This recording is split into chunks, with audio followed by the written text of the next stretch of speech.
Première visite en Polynésie pour Patrick Martin, président du MEDEF national. 2 jours de rencontres pour recueillir les besoins et les difficultés des entreprises locales. Au menu, défiscalisation, dispositifs d'aide, logement, entrepreneuriat. Ce matin, tournée d'entreprise à bord de l'Avaikinoui 2, puis de la société STH avec présentation de la série de Nukuhiva.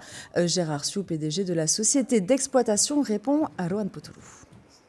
En défiscalisation, il faut qu'on soutienne la filière bois. S'il y a une réduction des crédits, il ne faudrait pas toucher des filières prioritaires qui se lancent un peu comme la filière bois. La formation, la connaissance de cette filière, elle est nouvelle. Donc on a besoin des entreprises, d'accompagnement un peu d'entreprises du secteur. Les connaissances sur l'abattage, les connaissances sur le bois, comment le traiter, comment le travailler. C'est vraiment une connaissance qu'il faut aujourd'hui mettre en œuvre pour que cette filière puisse se développer. Et restons dans la thématique avec notre invité ce soir, Patrick Martin, président du MEDEF national, Yorana. Bonsoir. Merci beaucoup d'être avec nous. Alors, on vient de l'entendre, la problématique de la défiscalisation. La France veut baisser le taux de soutien de défiscalisation. Quel est l'impact justement sur les entreprises polynésiennes ? Ça pourrait mettre en péril beaucoup d'investissements, d'ores et déjà réalisés, mais surtout en projet.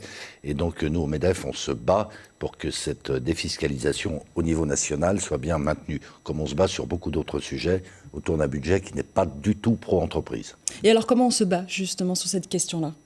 On se bat en démontrant de manière très raisonnée mais très ferme qu'il y a des contraintes propres au statut insulaire, Dieu sait s'il est insulaire, de la Polynésie française, que ça alourdit les charges, que ça renchérit les investissements et que si donc il n'y a pas une prise en charge partielle par la défiscalisation, ces investissements ne seront pas. Donc derrière, pas d'emploi, pas de pouvoir d'achat et la mise en péril de l'ensemble du territoire.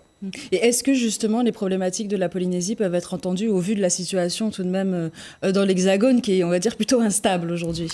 Elle est instable politiquement, mais ce qui est beaucoup plus grave, c'est qu'il y a des finances publiques qui sont dans un état de délabrement avancé. Donc on ne peut pas ne pas la prendre en compte, cette situation. Mais nous, on est très en soutien des territoires ultramarins. On a un comité outre-mer qui est très actif.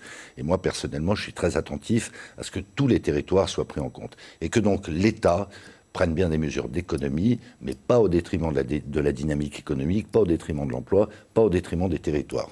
Alors justement, comment le MEDEF au niveau national peut aider le MEDEF polynésien ? D'abord en jouant de sa puissance, parce que le MEDEF, c'est 240 000 entreprises, autant dire dans tous les secteurs d'activité, à toutes les tailles, dans tous les territoires. Et puis on a historiquement, je dirais, des équipes très expertes sur les sujets de fiscalité, de droit social, d'environnement. Et donc on est dans notre rôle en étant très présent auprès de l'exécutif, du gouvernement, de la présidence de la République, mais également auprès de tous les parlementaires. Mais il faut que ce soit relayé dans chacun des territoires, en l'occurrence en Polynésie. Alors ce matin, vous avez eu l'occasion déjà de visiter au moins 2 entreprises.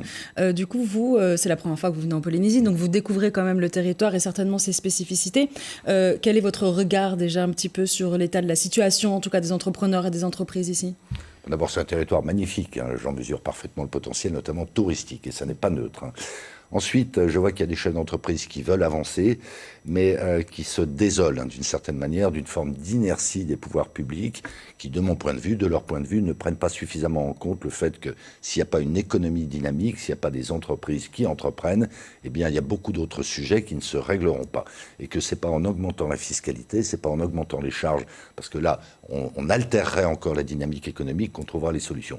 Donc il faut au niveau national, mais au niveau de la Polynésie également, que les pouvoirs publics, les politiques soient très en soutien des entreprises. C'est ce que font tous les pays du monde. Les États-Unis, la Chine au premier chef, mais tous les pays européens et bien d'autres encore. Donc il faut qu'on remette en ordre les priorités. Et est-ce que justement c'est quelque chose que vous avez dit cet après-midi ? Je crois que vous avez rencontré le président de la Polynésie et le commissaire. Est-ce que du coup c'est un message que vous avez porté lors de ces réunions ?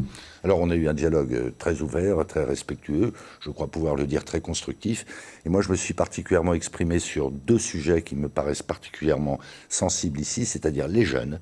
Il faut que tous ensemble, et les entreprises ont un rôle important en la matière, on soit beaucoup plus en soutien des jeunes sur l'orientation, sur la formation, sur l'accompagnement, sur l'accueil, et puis le sujet du logement qui me paraît totalement critique ici et qui, semble-t-il, n'est pas encore suffisamment pris en compte. On a eu une écoute très favorable de la part de nos interlocuteurs.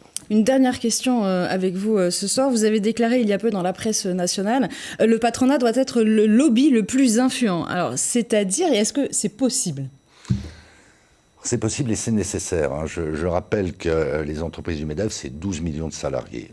Je rappelle que l'image de marque de l'entreprise n'a jamais été aussi bonne. 82% des Français, y compris ultramarins, ont une bonne opinion de l'entreprise. Et donc on a un rôle essentiel sur le plan économique, bien sûr, mais aussi sur le plan social, sur le plan sociétal, sur le plan environnemental. Et on se désole à nouveau qu'un certain nombre de débats soient hyper focalisés sur la fiscalité, uniquement la fiscalité. Ce qui importe pour le pays et chacun de ses territoires, c'est qu'on ait de la croissance.